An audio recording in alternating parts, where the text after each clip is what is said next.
Buenas, bienvenidos a Eudaimonia. Hoy vamos a estar analizando malos argumentos por la existencia de los dioses. ¿Por qué digo que son malos? En general, esto es porque o bien tienen falacias lógicas, o sus premisas no son verdaderas, o simplemente no sirven para demostrar lo que se proponen. Vale aclarar que el hecho de que estos argumentos fallen no quiere decir que los dioses no existan, solo que este tipo de razonamientos no pueden ser utilizados para probar la posibilidad de su existencia. Y también es importante resaltar que no importa cuántos malos argumentos tengas para algo, la suma de todos ellos no constituyen un buen argumento. Otra aclaración necesaria es que los argumentos que vamos a ver, creo yo, no podrían probar la existencia de los dioses, ya que para eso se requeriría evidencia verificable, y lo que hacen a lo sumo es intentar probar la posibilidad de su existencia. No es lo mismo decir los dragones existen que es posible que los dragones existan. En el segundo caso, las pruebas que necesitamos serán menores que en el primero, además de que probar la posibilidad de que algo exista no significa que eso efectivamente sea real. Por ejemplo, podemos decir que es posible que exista vida en otros planetas. Esto es porque existe vida en nuestro planeta, sabemos que existen otros planetas en otros sistemas solares y que hay una cantidad enorme de estos. Sabemos que es posible que algunos de ellos se encuentren en una zona habitable y sabemos que existen formas para que se desarrolle la vida de la misma forma que se desarrolló en nuestro planeta. Ahora, que digamos que es posible, no quiere decir que efectivamente encontremos otros seres vivos en algún lugar del universo. Para poder probar que esto es así, tenemos que hallar la evidencia necesaria y suficiente para poder hacer esta afirmación, cosa que hasta ahora no se ha encontrado. Quiero empezar esta serie no con los argumentos en favor de la existencia de los dioses, sino con los que usualmente se utilizan en su contra. Estos podrían calificarse de malos si se utilizan para probar que no existe ningún tipo de dios.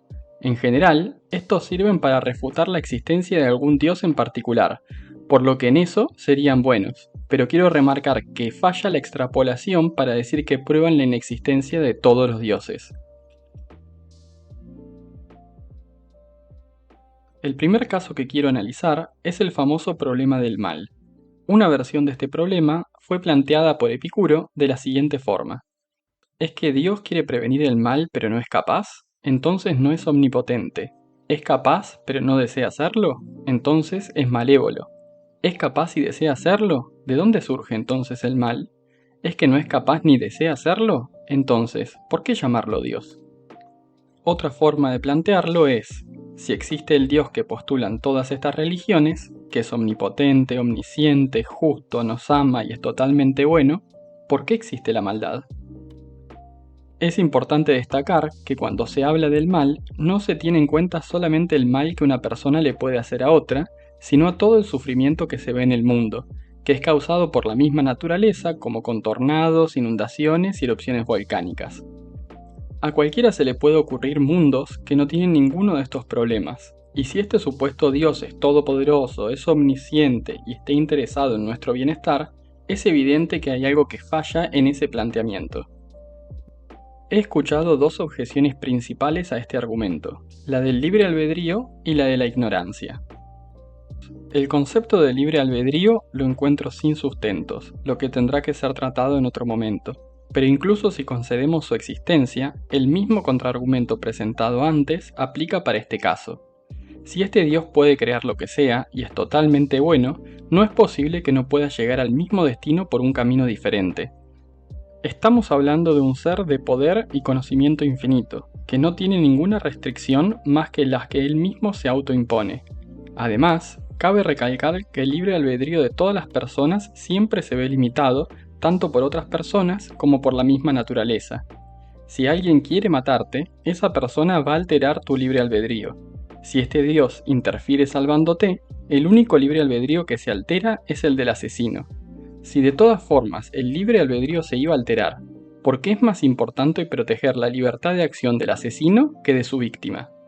Por otro lado, si caminando por la calle te cae un meteorito en la cabeza, tu libre albedrío se alteraría de forma permanente, mientras que si este ser todopoderoso destruye ese meteorito quemándolo en la atmósfera, el libre albedrío de todos hubiera permanecido intacto. Otro problema es que la característica de omnisciencia del Dios es incompatible con el libre albedrío. Si alguien sabe exactamente lo que voy a hacer y no tengo opciones de hacer otra cosa, porque si no, esa predicción fallaría, entonces está claro que no tengo libre albedrío. Quizás la definición del libre albedrío en la que está pensando la gente es diferente a la mía. Entonces el primer paso en esta conversación será establecer las definiciones. Pero con estas objeciones, los defensores de estos dioses suelen añadir: tú no sabes de todos los planes de mi Dios. Y esto nos lleva a la segunda objeción, la de ignorancia, que se basa en decir que los humanos, con todas sus falencias, no pueden entender lo que este Dios tan grandioso realmente está pensando. Nos van a decir que todas estas aparentes fallas pueden ser explicadas en sus planes de bondad cósmica, que están más allá de nuestro posible conocimiento. Esto es como la famosa frase «Dios obra de forma misteriosa», que se utiliza cuando no se tiene una explicación para algo. El gran problema en este punto es que ya nos apartamos de tener una discusión intelectualmente honesta. Creo yo que la proposición ya deja de ser falsable. No importa los argumentos en contra que podamos presentar, todo se explica por nuestra ignorancia e inteligencia inferior para entender lo que está pasando. Estamos ante un caso en el que la meta se mueve más allá del infinito, y de antemano nos avisan que nada de lo que digamos o planteemos va a ser escuchado. De forma implícita, la persona ha dejado de defender su hipótesis, ya que ella también es humana, y por lo tanto no puede entender cómo funciona todo esto, y, sin embargo, es capaz de asegurar que su argumento funciona. Me parece a mí que estamos ante un caso de la falacia de desplazamiento de la carga de la prueba, conectada a una falacia ad hominem que abarca a toda la humanidad. Te están diciendo, esto es así a menos que puedas probar lo contrario, pero eres incapaz de hacerlo por ser un mortal como todos nosotros, no importa qué argumentos utilices.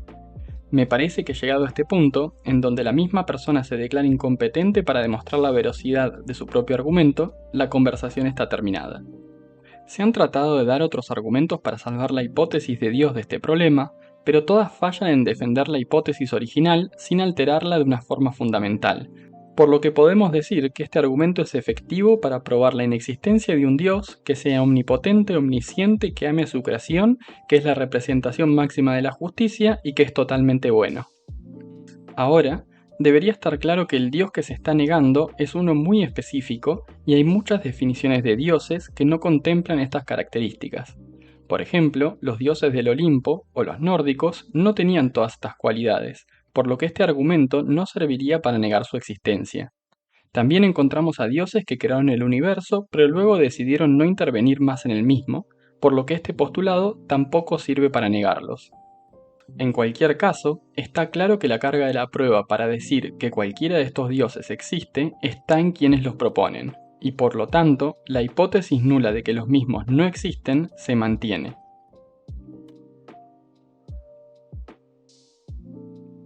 El problema de omnipotencia es bastante sencillo y se puede resumir en la famosa paradoja de la piedra.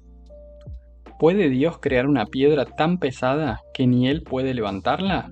Si no puede crearla, no es omnipotente, y si la puede crear, al no poder levantarla, tampoco es omnipotente. La paradoja surge de que la omnipotencia es lógicamente inconsistente y un Dios omnipotente es un concepto que se refuta a sí mismo. Basta con ver que si ese Dios es omnipotente, entonces puede crear lo que sea, lo que incluye un ser que sea más poderoso que él mismo. Por definición, la omnipotencia ya asume el poder supremo y no es posible tener un poder superior, por lo que dicho ser es imposible de crear. Y bueno, entonces no podemos ser omnipotentes ya que hay algo que no podemos hacer. Sin embargo, mucho de esto podemos verlo como una ensalada de palabras que no tiene mucho sentido en darle mucha vuelta. Si bien podemos negar la existencia de cualquier ser omnipotente por esta definición, se puede decir que los dioses tienen los máximos poderes posibles siempre que actúen dentro de la lógica y la inconsistencia se salva. Por lo tanto, este argumento tampoco sirve para negar de forma categórica la existencia de todos los dioses.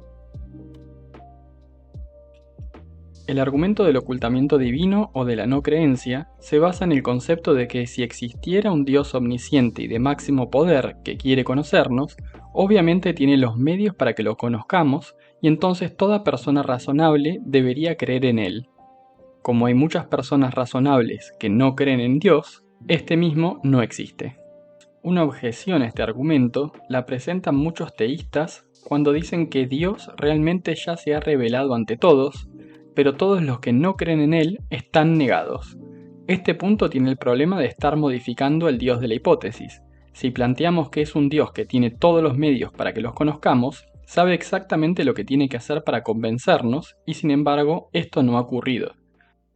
Por lo tanto, el Dios que se ha revelado no conocía la forma de convencernos o no tenía los medios para hacerlo, por lo que ese ser no es el mismo del que se está hablando en este argumento. De cualquier forma, como en los casos anteriores, estamos ante un Dios muy particular, por lo que este argumento tampoco puede ser usado para negar la existencia de todos los dioses. Creo yo que aquí se está refutando a las versiones más populares de este Dios, pero muchas veces parece que hay al menos tantos dioses como personas, ya que cada una lo modifica de diferentes formas y le confiere diversos atributos y limitaciones. Hay algunos otros argumentos en contra de la existencia de los dioses que quizás se basan en el principio de parsimonia comparando las diferentes hipótesis, pero creo que aplicando dicho principio, lo único que reforzamos es cuál es la posición por defecto o la hipótesis nula que deberíamos tener, sin alcanzar para que declaremos como falsa cualquier otra hipótesis. Recordemos que la carga de la prueba está en quien afirma la existencia de uno o varios dioses, por lo que mientras tanto no hay justificación razonable para apartarse de la hipótesis nula de no creer en ningún dios. Como dije anteriormente, siempre puedo estar equivocado, así que si te parece que alguno de mis puntos está mal o que hay otros aspectos de estos argumentos que pasé por alto, por favor déjame tus comentarios. Además, ¿hay algún otro argumento contra los dioses que te parece convincente? ¿Hay algún otro punto contra estos argumentos que no he notado? Te leo en los comentarios también. Si les parecen interesantes estos videos, se pueden suscribir al canal y darle clic al like y a la campanita para mantenerse actualizados de futuros videos. Que la humanidad siga mejorando. Hasta la próxima.